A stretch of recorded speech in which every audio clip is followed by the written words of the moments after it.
దమ్ము లేవా మాకు? ధైర్యం లేదా మాకు? ఏం మాట్లాడతావు? 40 మందిని మట్టలు చేసి బెదిరిస్తారా మీరు పెద్దిరెడ్డి గారు? అరే ఎర్రచందనం వీళ్ళకి ఇంధనం అయిపోయింది. వీరికి అడ్డొచ్చిన వాళ్ళు నరికేస్తారు, కాళ్ళు చేతులు తీసేస్తారు, హాస్పిటల్లో ఇంజక్షన్ చంపేస్తారు. గంగిరెడ్డి లాంటి ఒక మాఫియా డాన్, ఎర్రచందనం డాన్, అలిపిరి కట్నంలో నిందితుడు 15లో మారిషస్ లో అరెస్ట్ చేస్తే మళ్ళీ ఈ రోజు అతను మిథున్ రెడ్డితో తిరుగుతూ ఉంటాడు. వైసీపీ గూండాలందరికీ గుర్తుపెట్టుకోండి, పవన్ కళ్యాణ్ చెప్తున్నాను, రైల్వే కోడూరు నడి బొడ్డులో నిలబడి చెప్తున్నా,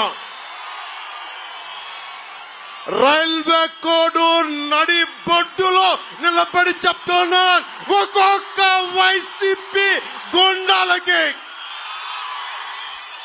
ప్రాణత్యాగం అలా వదిలేయగలను, గుర్తుపెట్టుకో. కానీ సగటు మనిషిని బాధిస్తున్నారు మీరు, సగటు మానవ హక్కుల్ని కాలరాస్తున్నారు మీరు. మీ అంతు చూస్తాం, వీధుల్లోకి లాక్కొస్తాం, మర్చిపోకండి.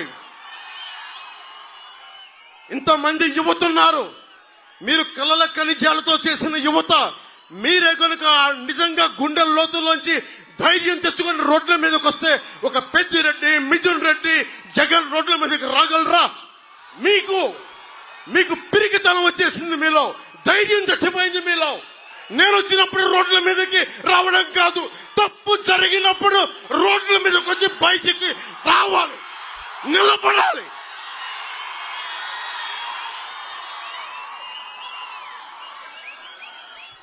ధైర్యం లేని సమాజం కుళ్ళిపోతే చచ్చిపోతే.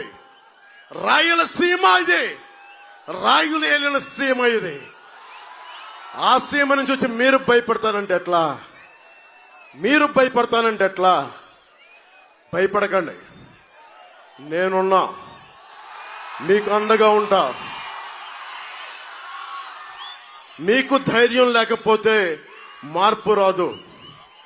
ఒకవైపు కిరణ్ కుమార్ రెడ్డి గారు ఉమ్మడి రాష్ట్రానికి ముఖ్యమంత్రిగా చేశారు, ఇంకొక వైపు ఆంధ్రప్రదేశ్ రాష్ట్రానికి, ఉమ్మడి ఆంధ్రప్రదేశ్ రాష్ట్రానికి ముఖ్యమంత్రిగా చేసిన వ్యక్తి.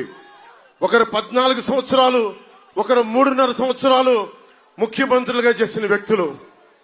అలాంటిది 5 సంవత్సరాలు వచ్చిన వ్యక్తి, తండ్రి చచ్చిపోతే 2వ రోజే ముఖ్యమంత్రి కావాలని కలలుగన్న వ్యక్తి.